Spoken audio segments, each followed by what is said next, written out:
اب آئیے من کا جو سلسلہ چل رہا تھا، من کا جو درس تھا اسی کا ادامہ، فائدہ نمبر، اور اس کے بعد ہم نئے درس کا آغاز ابھی کرتے ہیں۔ الاصل فی معنی الہ، انشاءاللہ یہاں سے نیا درس شروع ہوگا۔ پہلے من کو واضح کر دوں، من کا فائدہ نمبر 2 جو تھا من کی بحث کا، تجیء من زائدتن، یہ من جو ہے نا آپ نے اکثر سنا ہوگا، من کبھی من زائدہ بھی ہوتا ہے۔ تو من زائدہ جو ہوتا ہے وہ کب ہوتا ہے؟ اس کی 3 شرطیں ہیں۔ من زائدہ 3 شرطوں کے ساتھ واقع ہوتا ہے، ٹھیک۔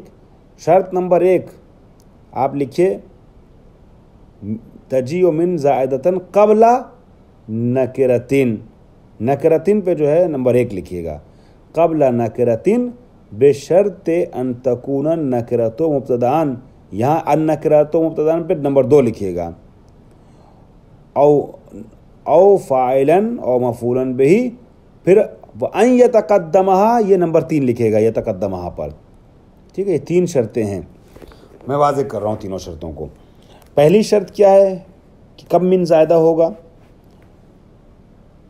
کیا ہے؟ تجیء من زائدتن قبل نکرتن، وہ ایک نکرہ سے پہلے آئے، جیسے نیچے مثال دیکھیے گا، ما جانی من رجلن، رجلن نکرہ ہے، رجلن سے پہلے من آیا ہے، نکرہ سے پہلے آیا ہے، بشرط ان تکون النکرۃ مبتدأ، شرط یہ ہے کہ درواقع دوسری شرط ہو گئی کہ نکرہ جو ہو نا وہ یا مبتدا ہوگا اعراب کے لحاظ سے، متن میں اپنی جگہ جس جگہ پہ واقع ہو رہا ہے اس کے لحاظ سے اگر دیکھا جائے تو جس نکرہ سے پہلے من آ رہا ہے، آپ کو لفظی طور پہ تو من کی وجہ سے مجرور نظر آ رہا ہے وہ، لیکن اصل میں وہ یا مبتدا ہوگا عبارت میں، یا فاعل ہوگا، یا مفعول بہ ہوگا، ٹھیک ہے۔ جیسے ما جانی من رجلن میں اصل میں جانی کا فاعل ہے، یہ ما جانی رجلن، میرے پاس کوئی مرد نہیں آیا، دیکھا آپ نے، تو یا فاعل ہوگا یا مفعول ہوگا یا مبتدا ہوگا، باقی 2 مثال آگے آ رہی ہے۔ تیسری شرط کیا ہے من زائدہ ہونے کے لیے؟ کہ ان یتقدمہا نفی او نہی او استفہام بحل، بحل پہ توجہ رکھیے گا، فرماتے ہیں کہ یا اس کے پہلے نفی اور نہیں مقدم ہو، نفی اور نہیں میں سے کوئی ایک چیز، یا استفہام مقدم، اس کے پہلے استفہام آیا ہو، تو پتہ چلا کہ 3 شرطیں ہیں من زائدہ کے واقع ہونے کے لیے۔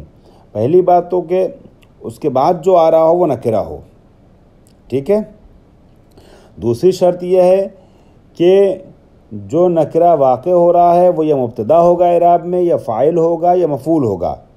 تیسری شرط یہ ہے کہ اس من سے پہلے ہے نا جملے میں یا نفی مقدم ہوگا یا نہیں مقدم ہوگا یا استفہام آئے گا، البتہ استفہام بھی حل کے ذریعے سے اور کسی ادات استفہام کے ذریعے سے نہیں، ٹھیک ہے۔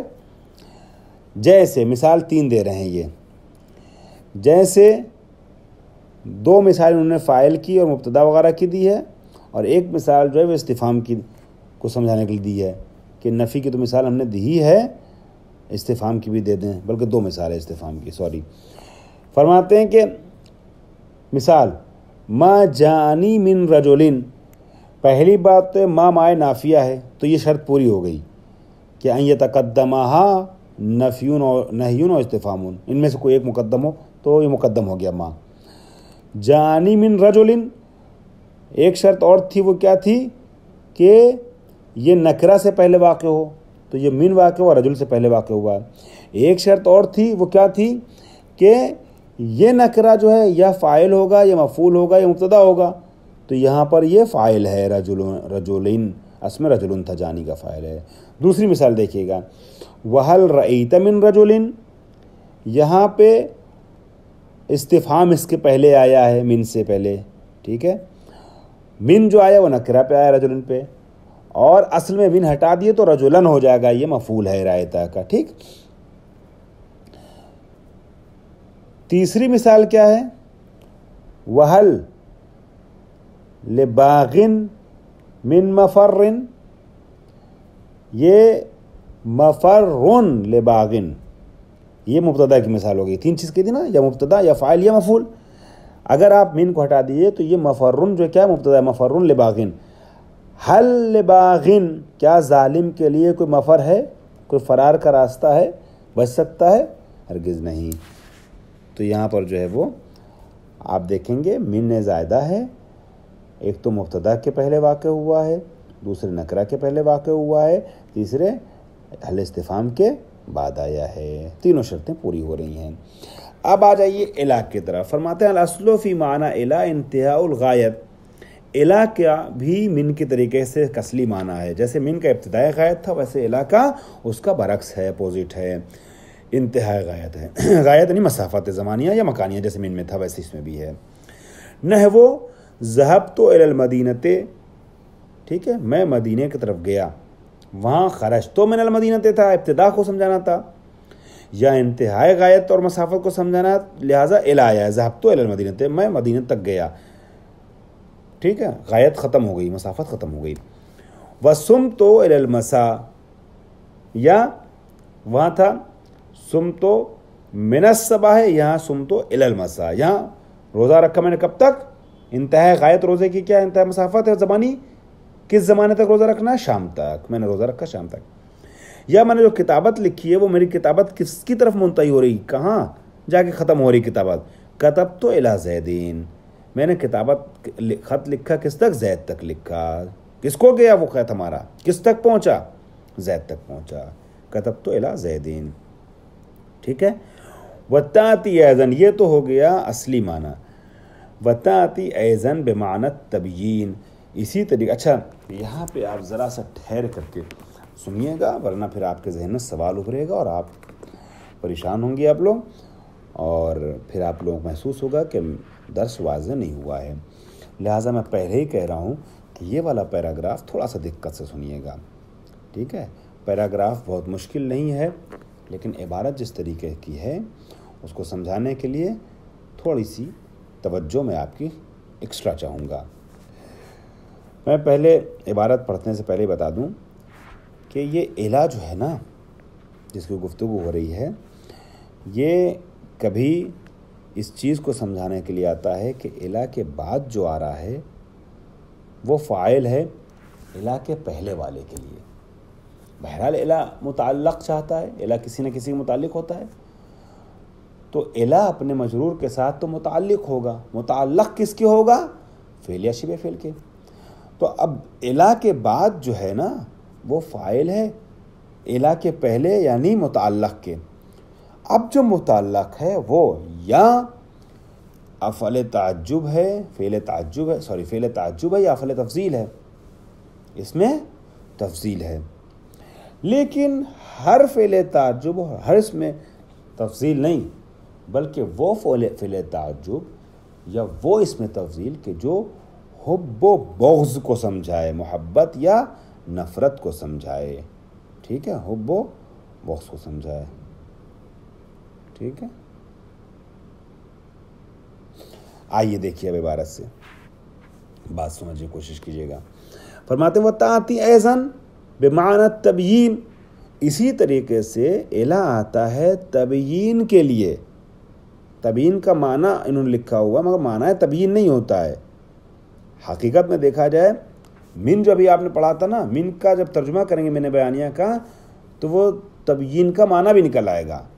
یہاں کہ بیان باشد از جن سے تلا مثلا ہے نا، مگر یہاں پر جو ہے من کی طریقے سے تبیین کا معنی اس میں نہیں ہے، لیکن تبیین کرتا ہے یہ۔ آپ تبیین کو اس کی جگہ یا بیان باشد نہیں رکھ سکتے، مگر ایک طریقے سے وہ واضح کرتا ہے، بیان کرتا ہے۔ کیا بیان کرتا ہے اس کو سنیے گا۔ وتاتی ایزن بمعنی تبیین، یہ الا جو ہے تبیین کے لیے بھی آتا ہے۔ تبیین کے معنی میں نہیں میں کہہ رہا ہوں بار بار، انہوں نے معنی تبیین لکھا ہے، اگر معنی تبیین ڈھونڈیے گا تو مشکل ہو جائے گی۔ آپ یہ سمجھیے گا کہ الا تبیین کے لیے آتا ہے، اور یہ کیا ہوتا ہے پھر، وہیا، اس کا مطلب کیا ہوا، ہیا المبینۃ، یہ بتاتا ہے، کیا بتاتا ہے، لفاعلیت مجرورہا، کہ الا کے بعد جو آ رہا ہے یعنی الا کا مجرور یہ فاعل ہے، ٹھیک ہے، اس کی فاعلیت کو سمجھاتا ہے۔ کس کے بعد یہ آئے اور فاعل بنے، بعد ما یفید حبا و بغضا، اس چیز کے بعد آئے کہ جو حب یا بغض کو سمجھائے، من فعل تعجب، فعل تعجب، یہ من بیانیہ ہے، جو حب اور بغض کو سمجھائے اس کے بعد یہ الا اپنے مجرور کے ساتھ آتا ہے، تو وہ چیز جو حب اور بغض کو سمجھا رہی ہے وہ کیا ہے؟ وہ یہ ہے کہ بیان باشد از فعل تعجب و اسم تفضیل، ہے نا؟ اسی کو تو واضح من بیانی یہ تو ہوتا ہے نا کہ کسی کی چیز کو واضح کرتا ہے، تو یہ ما جو آیا ہے ما یفید حبا، اس ما کو بیان کر رہا ہے من، اس میں من بیانیہ ہے، یہاں پر آپ سمجھ لیے من بیانیہ ہے کہ بیان باشد فعل تعجب اور اسم تفضیل، ٹھیک ہے؟ تو الا جو ہے وہ بیان کرتا ہے اس بات کو کہ الا سے پہلے حب اور بغض کو سمجھانے کے لیے جو فعل تعجب یا اسم تفضیل آتا ہے نا، اس کے بعد اب جو مجرور آ رہا ہے یہ مجرور فاعل ہے اس فعل تعجب اور اسم تفضیل کے لیے۔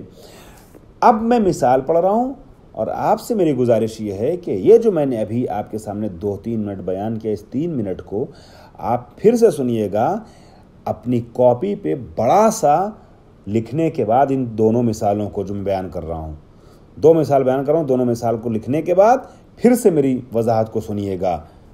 مثال سنیے، ما ابغض الکذبہ الیہ، یہ الکذبہ تو ہو جائے گا ابغضا کا مفعول، ابھی ما ابغضا کا فاعل چھپا ہوا، یہ فعل تعجب کی مثال ہے، ما ابغضا الیہ یعنی مجھ تک کتنا برا ہے کذب، یعنی کیا مجھے کس برا لگتا ہے، تو بغض کون رکھتا ہے؟ میں رکھتا ہوں بغض، الکذبہ کس چیز سے بغض رکھتا ہوں؟ کذب سے، تو کذب ہوا مفعول، میں ہوا فاعل، تو یہ الا جو آیا ہے یہ یا پر داخل ہوا، یا متکلم پر، جو اصل میں ابغضا کا فاعل ہے، نفرت کرنے والا، بغض کرنے والا میں ہوں، کس چیز سے؟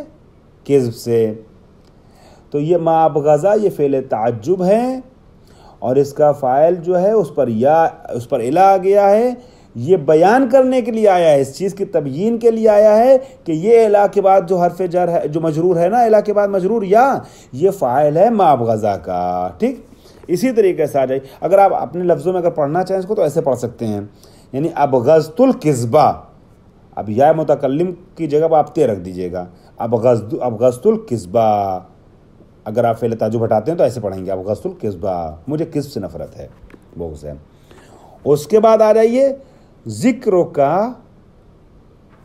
کا اشہا الیہ من الماء الزلال، صاف اور گوارا اور میٹھے اور شیرین پانی سے، یعنی شربت سے بہتر مجھے کیا لگتا ہے تمہارا ذکر، مجھے خواہش پانی کی نہیں ہے، شربت کی نہیں، اس سے زیادہ اشتہا نہیں، خواہش، اشہا شہوت سے بنا ہے، خواہش سے بنا ہے، مجھے ذکروں کا اشہا الیہ، یہ اشہا اس میں تفضیل ہے، تمہارا ذکر زیادہ محبوب ہے مجھ کو میٹھے پانی سے، تو اس طریقے سے ہو جائے گا اشتہیت ذکرک من الماء الزلال، مثلا اشتہیت ذکرک، مجھے تمہارا ذکر پسند ہے، تو اشتہیت، اب یا متکلم الیہ کا اٹھا کر کے آپ نے یا متکلم کو تو کر دیا، اشتہیت ہو گیا، وہ اشتہیت ذکرک، مجھے پسند ہے، ٹھیک ہے، چاہت ہے تمہارے ذکر کی، تو یہاں الیہ داخل ہوا ہے یا متکلم پر، جو اشہا اس میں تفضیل کا فاعل ہے۔